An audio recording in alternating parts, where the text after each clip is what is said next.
Last வீடியோல நாங்க boating போய் மீன் பிடிச்சதை தான் பார்த்திருப்பீங்க. இந்த வீடியோல பிடிச்ச மீனை எப்படி சுட்டு சாப்பிட போறோம்ன்றதை தான் பார்க்க போறீங்க.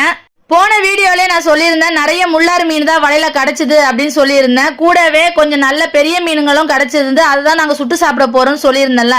அந்த மீன் தாங்க இதெல்லாம் துள்ளு மீன், ஊடா, அப்புறம் குட்டி குட்டி பாறைங்க, அப்புறம் கிழங்கான், சின்ன சின்ன கிழங்கா மீன் இதெல்லாமே இருந்தது.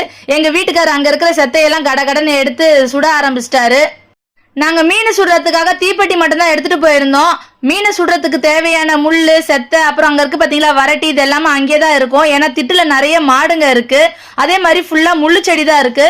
அதே மாதிரி சவுக்கு தோப்பும் இருக்கு. ஆனா நாங்க இந்த வாட்டி போன இடத்துல சவுக்கு தோப்பு இல்ல, முள்ளு செடி இருந்த திட்டுல தான் நாங்க இருந்தோம். எங்க வீட்டுக்காரு அவங்க ஃப்ரெண்ட்ஸ் எல்லாம் அடிக்கடிக்கு மீன் சுட்டு சாப்பிடுவாங்க. ஆனா நாங்க இந்த மாதிரி போட்டிங் வந்தாதான் எங்களுக்கு இந்த மாதிரி மீன் சுட்டு தருவாங்க, நாங்களும் சாப்பிட முடியும்.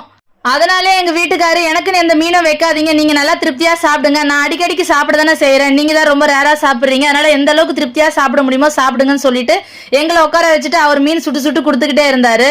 மீன் குழம்பு வச்சு சாப்பிட்றது, வறுத்து சாப்பிட்றது, புட்டு வச்சு சாப்பிட்றதுன்னு நிறைய விதமா செஞ்சு சாப்பிட்டாலும் இந்த சுட்ட மீன் டேஸ்ட்டுக்கு வராது. அவ்வளோ சூப்பரா இருக்கும். சுட்ட மீனுக்கும் கஞ்சிக்கும் இன்னும் சூப்பரா இருக்கும்.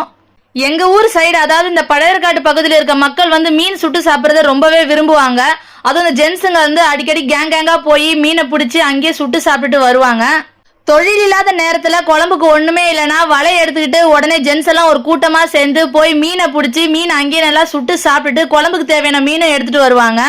இது எவ்வளவு பேருக்கு தெரியும் தெரியாது. சிட்டிசன் படம் எங்க ஊர்ல தான் எடுத்தாங்க. இந்த மாதிரி திட்ல தான் வந்து ஷூட்டிங் எல்லாம் எடுத்தாங்க.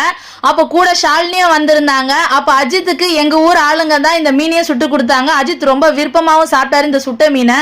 சில பேர் நினைக்கலாம், என்னடா இது மீனை கிளீனும் பண்ணல, மசாலா சேர்க்கல, எண்ணெய் எதுவும் சேர்க்கல, ஏன் உப்பு கூட சேர்க்காம சமைக்கிறாங்களே, இது எப்படி இருக்குமோ அப்படின்னு நினைக்கலாம். உங்களுக்கு இந்த மாதிரி ஃப்ரெஷ்ஷான மீன் கிடைச்சதுன்னா கண்டிப்பா சுட்டு சாப்பிட்டு பாருங்க எப்படி இருக்கும்ட்டு. கேஸ்ல சுடாதீங்க, விறகு வச்சு சுட்டு பாருங்க. இந்த மீன் எந்த அளவுக்கு சூப்பரா இருக்கும்னா, எங்க கூட போட்டிங் வந்தவங்களுக்கு வந்து மீன் அவ்வளவா சாப்பிட்டு பழக்கமே இல்லை. ஆனா இந்த சுட்ட மீனை அவ்வளவு விரும்பி சாப்பிட்டாங்க. குழந்தைங்கள்ல இருந்து பெரியவங்கல இருந்து எல்லாருமே அவ்வளவு விரும்பி சாப்பிட்டாங்க. இவங்க தான் எங்க அண்ணி, நான் நிறைய வீடியோல காமிச்சிருப்பேன். அவங்களும் எங்க கூட போட்டிங் வந்திருந்தாங்க. நாங்க இந்த வாட்டி மீன் மட்டும் சுட்டு சாப்பிடல, ஆலி, அதுக்கப்புறம் கடமா, இது எல்லாமே சுட்டு சாப்பிட்டோம். உண்மையிலேயே அவ்வளோ சூப்பரா இருந்தது. அதெல்லாம் சுட்டு சாப்பிட்ட வீடியோவை அடுத்த வீடியோவை நான் போடுறேன், பாருங்க. எல்லாரும் மீன் சாப்பிட்டாங்க. நான் தான் ரொம்ப லாஸ்டா சாப்பிட்டேன். ஏன்னா நான் வீடியோ எடுத்துக்கிட்டு இருந்தேன். எனக்கு கொடுத்த மீன் வந்து பேர் வந்து துள்ளு மீன். இது கொஞ்சம் பெரிய சைஸ் மீனை எனக்கு கொடுத்துட்டாங்க. ஆனா இதுல முள்ளு நிறைய இருக்கும். ஆனா சூப்பரா இருக்கும். எங்க மாமியாருக்கு ரொம்ப விருப்பமான மீன் இது. இந்த மீன் ரொம்ப சாஃப்டா இருக்கும். சதை எல்லாமே கட்டுக்கட்டா இருக்கும். ஆனா என்ன, கொஞ்சம் முள்ளா இருக்கும். ஆனா இது குழம்பு வச்சாலும் இந்த மாதிரி சுட்டு சாப்பிடும் போது அதோட டேஸ்ட் அவ்வளவு சூப்பரா இருக்கும். இந்த போட்டிங்க நாங்களும் எங்க கூட வந்தவங்களும் ரொம்ப ஜாலியா என்ஜாய் பண்ணோம்.